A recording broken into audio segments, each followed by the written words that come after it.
That felt amazing. Amelia beamed about defeating Paloma and Sophie in the birthday shirt battle. She walked through the mall, riding high on her victory. Meanwhile, Charles cleared his throat and glanced at her awkwardly. Sorry if I overstepped just now when I said you'd bought that for me. I just wanted to send a message to Sophie and give her a hard time for being nasty to you.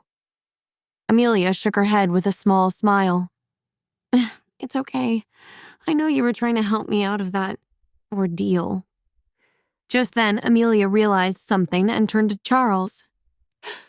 Wait, why are you here? Don't you have work? Charles tried to act casual as he answered.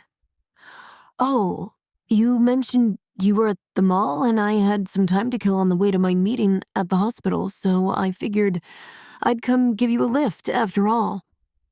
Amelia raised a suspicious brow at him. The lift I said I didn't need?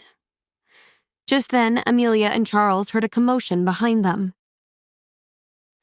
Not so fast, Amelia. I'm not done with you two. Amelia rolled her eyes as Sophie shrieked at them from across the way. But she was done dealing with her awful stepsister and wasn't about to give her one more minute of her time. My car's right out front. Want to make a run for it? Yes, please. Come on. She'll never catch up to us in those heels. Once they were in the car, Charles turned to Amelia. All right, enough of that drama. Let's get you to the hospital to see your dad. Just then, Amelia received a text from the birthday boy whose gift she'd just secured. It read, See you at the villa, 7 p.m. Future husband soon sent her another text. Chocolate or vanilla cake. Amelia chuckled and responded, It's your birthday. You pick. I don't care for sweets. Amelia shook her head and texted back. That's criminal.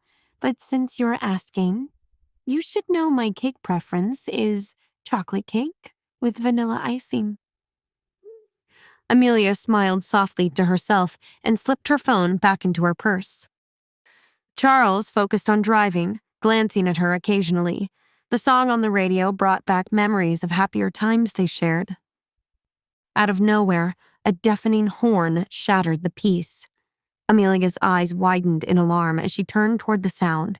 Her breath hitched as she saw it, a massive truck speeding toward them, its hulking frame careening out of control, heading straight for the passenger side, where Amelia sat. Charles! She shouted, her voice cracking with panic. Charles's hand clenched the wheel. His heart raced as adrenaline surged through his veins. He spotted the truck too late. It was already too close. Hold on, he yelled. In a split-second decision, Charles jerked the wheel violently to the left so it wouldn't hit the passenger side. The car swerved sharply, tires screaming against the asphalt. Amelia clutched her seatbelt, her body pressed against the door as the car lurched sideways. Amelia was thrown forward, her seatbelt snapping her back. Her head whipped violently, her heart pounding so hard she could barely hear her own panicked breaths. When the car finally stopped, there was silence. The engine's steady hum came to an end, leaving only the soft sound of metal cracking and Amelia's shallow, shaky breaths. Amelia's eyes darted toward him, and her stomach dropped. Charles? Her voice trembled, barely above a whisper. Charles was slumped against the deployed airbag, his head tilted unnaturally. Charles! She cried, her voice breaking. Panic surged through her as she scrambled out of her seat. Her hands shook as she tried to reach for him. Amelia's trembling fingers brushed against his shoulder. Wake up! Please, Charles, wake up! He didn't stir. Her mind raced, her vision blurring as tears welled in her eyes. Ignoring her own pain, she frantically searched the car for her purse to get her phone and call 911. Just then, her chest tightened when she saw the bag with Javier's birthday gift start to go up in flames. But she forced herself to focus. She needed a phone, so she fished through Charles's pocket until she quickly found his cell. Hold on, Charles, she whispered, her voice raw with desperation. You have to hold on. I'm calling 911. Her fingers slipped on the screen as she dialed, tears streaming down her face. After she called for an ambulance, Amelia quickly worked to free Charles from the car and drag him away from it. She wasn't sure if moving him would harm any of his injuries, but the car was catching fire, and she couldn't leave him in there if it was about to blow. 10 minutes later, the ambulance arrived with loud sirens. Medics carefully placed Charles on a stretcher. The ambulance sped through the streets with sirens and flashing lights. Inside, the atmosphere was tense. Medics worked efficiently, calmly checking Charles's vital signs. Amelia sat next to Charles, holding the edge of the seat tightly. Her knuckles were white. She glanced between Charles's pale, still face and the serious expressions of the medics. Stay with me, she whispered, her voice trembling. The distant, cold wail of the siren outside only amplified the pounding of her heart. Charles breathed slowly through the oxygen mask. Each faint sound and small movement of the stretcher made Amelia's chest feel tighter. The ambulance jolted to a stop. The doors opened quickly, and Charles was placed on the stretcher with urgency. Amelia hurried to follow as they took him out, feeling unsteady on her feet. The emergency room was chaotic. Nurses and doctors moved quickly, speaking in urgent voices. Charles was taken away on a stretcher, and the wheels squeaked on the smooth floor.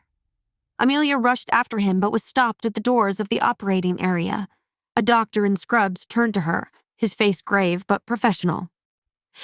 Doctor, how is he? Will he be okay? She blurted, her voice shaking. The doctor's expression didn't falter.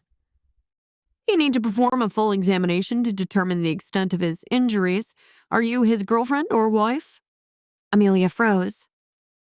I'm a friend, she stammered. but I'm not leaving, not until I know he's okay. Once the doctor nodded and hurried off, Amelia sank into a chair just outside the emergency room, her head racing with adrenaline. Just then, a nurse passed and she called out to them. Excuse me, the EMT said someone would bring my personal belongings here from the wreck. Do you know if anyone has my purse or my cell phone? I'll check at the front desk. As the nurse left, Amelia cursed herself for not thinking to memorize the number to the villa or Javier's cell by heart. She needed her phone. Moments later, the nurse returned with Amelia's purse in hand. It was a little scorched, but still intact, and filled Amelia with relief as she quickly reached for it and took out her phone. But just as she went to dial Javier, Charles's doctor returned and called to her with urgency. Are you with Mr. Dawson? Yes. What's wrong? Come with us, please. We need help reaching Mr. Dawson's family. He's being rushed into surgery now. Hearing the gravity in the doctor's voice, Amelia's heart sank in her stomach, and she pocketed her phone as they hurried her to follow.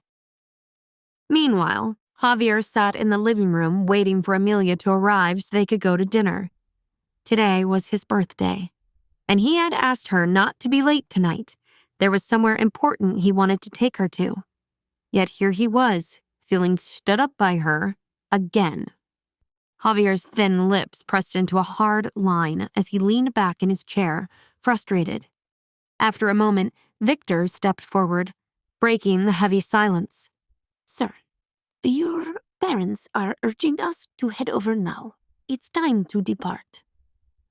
Before Javier could respond, Max's small voice cut through the tension. Who are your parents? Max asked curiously, tilting his head as he perched on the edge of the couch. Javier's expression softened slightly as he reached over and picked Max up, placing him on his lap.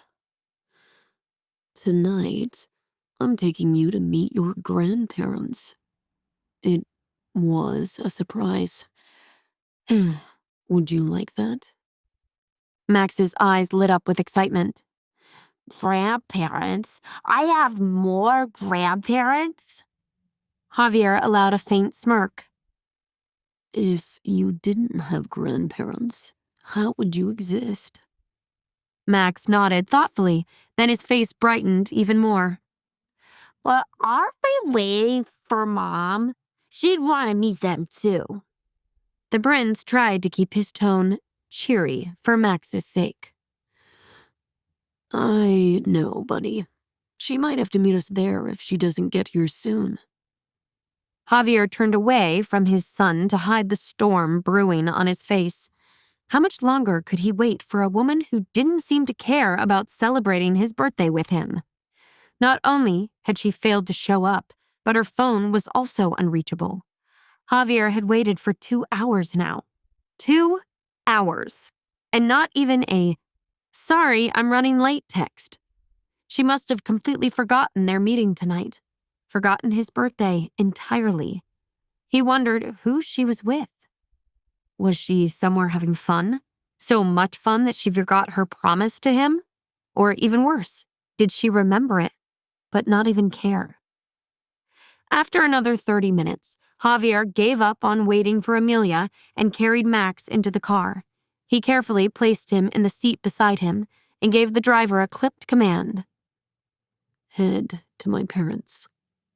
The car drove away from the villa, and Javier watched out the window. His face showed no emotion, but his thoughts plagued him and gnawed at his patience. Where was Amelia? And who was she with? To find out what happens next, download the Pocket FM app in the next minute to get free access to all episodes of The Royal Accident for free.